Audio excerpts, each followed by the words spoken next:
tanya sama Anda sekarang, keturunan dari 12 suku Bani Israel sekarang yang menyembah Yesus itu menetap di mana dan apa agamanya?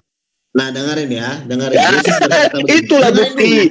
Yesus hanya mendapat pengikut 11. Oke? Gagal dia menjadi Tuhan. Ingat itu. Jadi kalau Anda mengatakan Allah gagal karena banyak yang melacur, ingat Bang Luga, Allah memberikan kehendak bebas kepada manusia. Silakan Anda beriman kalau mau beriman, silakan Anda kafir kalau Anda kafir. Tapi ingat, konsekuensinya nanti manusia itu akan diupah sesuai dengan perbuatannya di atas muka bumi. Itu pahami. Kamu tenang aja, nggak usah panik ngomongnya. Enggak. Bukan saya panik. Saya hanya ingatkan kepada abang dan juga konco-konconya bahwa Yesus adalah satu-satunya. Dengar. Yesus adalah satu-satunya Tuhan manusia yang disembah oleh manusia yang gagal dalam menjalankan misi. Alhamdulillah, Rasul Muhammad SAW hanya seorang manusia berhasil mengislamkan sejazirah Arab. Yesus tidak mampu menjadikan Yerusalem menjadi pengikutnya. Demikian. Betul. Oke, saya jawab ya. Saya jawab dulu. Diam dulu, jangan ada yang ngomong. Jangan ngomong. Ini udah kelewat bodoh nih cuma nih. Ya, dengerin. Tuhan itu bukan gagal. Orang Israelnya yang gagal, bukan Tuhannya yang gagal.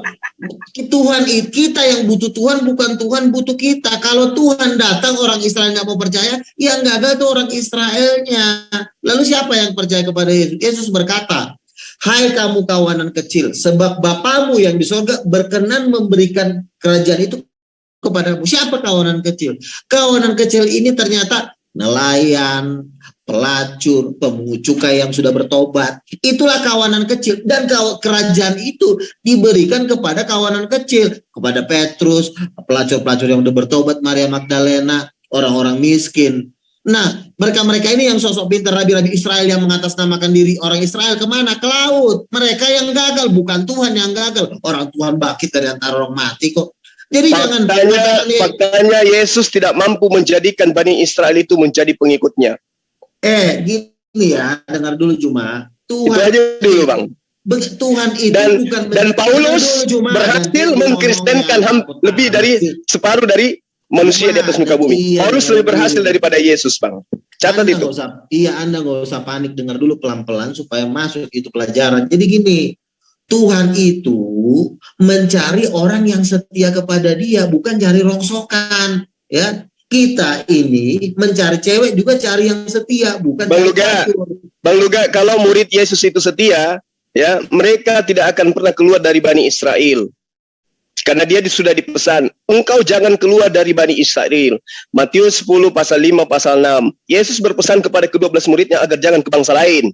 Jadi yang datang ke bangsa lain itu mengajarkan tentang Kristen. Satu, itu mengajarkan bukan ajaran Yesus. Kedua, mereka bukan pengikut Yesus. Selesai. Artinya begini, kenapa murid-murid Yesus dilarang jangan kepada bangsa Israel? Satu, Yesus ini kan belum bangkit dari antara orang mati. Mereka ini kerjaan belum kelar, udah main langsung pergi aja. Saya mau ke India, saya mau ke Cina. Tuhan Yesus bilang, kamu ke Israel dulu. Setelah Yesus bangkit dari kematian, selesai itu kemenangan dia yang besar, baru Yesus berkata dalam Matius 28-12, jadikanlah segala bangsa muridku dan baptislah mereka dalam nama Bapa, Putra dan Roh Kudus. Jadi jangan memakai aku diutus kepada bangsa Israel itu. Jadi itu ada maksudnya, karena saat itu pekerjaan Yesus itu belum selesai. Langsung, masa Israel aja belum kelar tiba-tiba mau langsung ke Cina. Makanya Yesus ngomong, kamu jangan pergi dulu ke bangsa lain. Kamu ke tetapi dia pergi kan?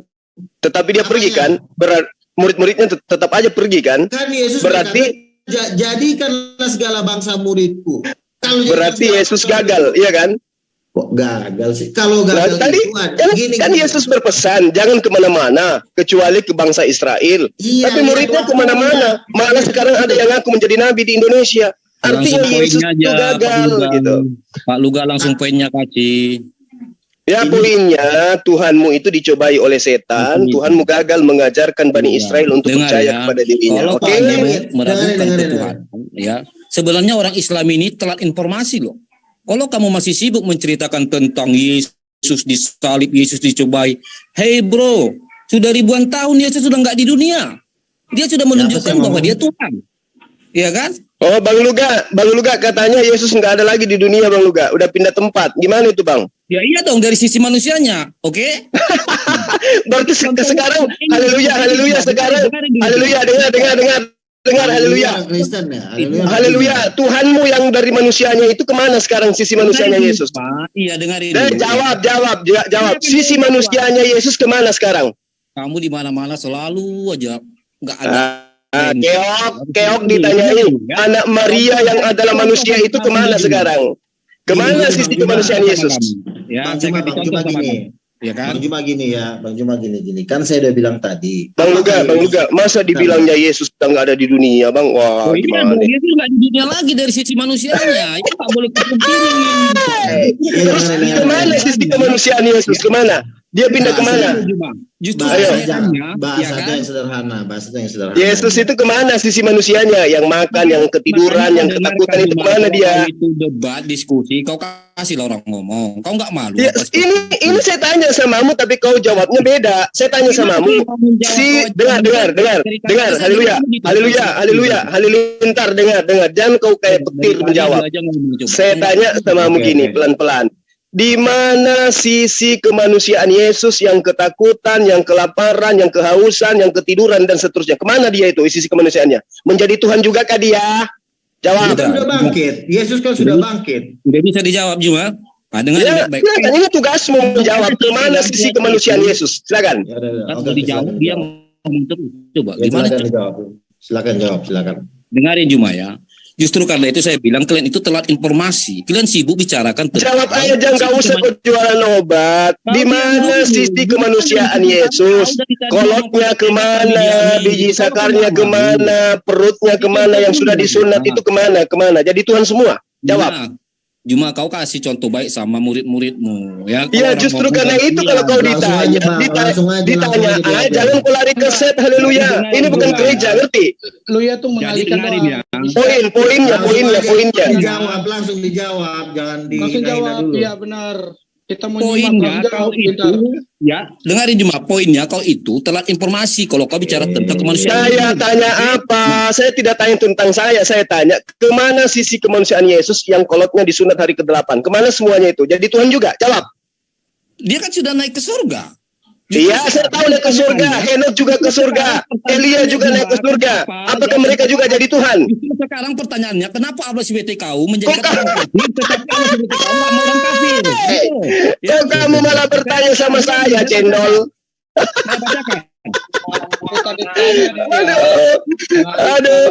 Aduh, dasar penyembah manusia ditanya malah balik nanya. Udah, haleluya, kau jadi jualan sayur lontong aja di Monas. Allah telah mengunci hati, ya kan? Allah telah mengunci hati dan pendengaran mereka. Apa ini maksudnya Allah SWT? Dia nggak mau orang kafir, tapi dia mau orang kafir. Gimana sih? Coba kau jelaskan itu sama saya Juma. Mau Allah SWT mau apa? Ayo Bang Luga, silakan dilanjut Bang Luga. Ya, di itu jinnya disuruh diam aja tuh. Nggak berani apa? Takut kalau sama saya kan, makanya Pak Luga jangan terlalu lembek. Makanya Pak Luga jadi digigit. Bukan seperti itu, bro. Kalau lo pakai ayat-ayat Al-Quran, itu lo bukan menjelaskan ketuhanan Yesus. Ujungnya lo debat usir karena mungkin orang Islam. Betul. Mantap Bang Luga, mantap. Kalau lo misalnya pakai ayat seperti itu, nanti dijawab sama mereka. Nggak akan ada habisnya sampai 4 jam. Lo mending. Bang Luga, masa dibilangnya Yesus sudah tidak di dunia, Bang Luga? Gimana ceritanya bisa jadi nabi kalau Yesus tidak ada di dunia? Begini ya. Jelasin ke dia. Kamu mungkin perwakilannya Rudi Yohanes ya, yang selalu mengatakan saya ini sok bertahan. Bukannya bertahan. Kita kalau mau maju juga, kita kalau mau maju, tapi kalau kita nggak punya pondasi juga namanya sayur.